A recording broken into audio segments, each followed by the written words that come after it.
I'm Tikatee with Questline Esports, and here's everything you need to know about Reaper. Reaper's passive is the Reaping, which allows Reaper to steal health from enemies that he damages. This will only apply to damage you do to health bars though, so hitting barriers won't get you anything. His primary fire, it uses his Hellfire Shotguns.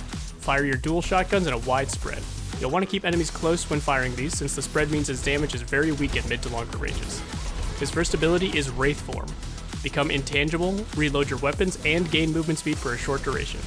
Reaper will be cleansed of any negative effects such as anti-healing and is completely immune to damage and abilities for the duration. But you won't be able to use it to escape movement impairing effects such as Zarya's Graviton Surge. This is a great get out of jail free card when you find yourself in trouble. Use it to get back to your team or to avoid important abilities. It can also be recasted to cancel it early, so you can use it to outplay enemies and go right back to hitting them with your shotguns. His second ability is Shadow Step. Mark a destination and teleport there after a short delay. Reaper will stand perfectly still while casting this ability, and the target location will be visible to your enemies, so be careful while you're both starting and ending this ability. This is best used to change up your position between fights in order to catch your opponents off guard.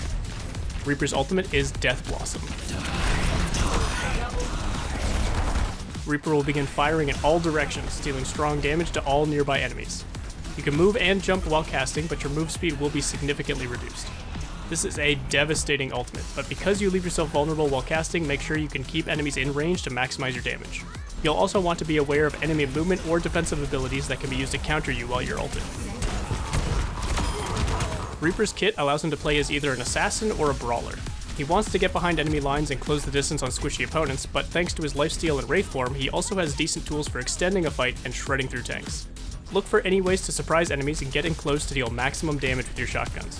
Mix up your position to keep your opponents guessing where you'll show up next.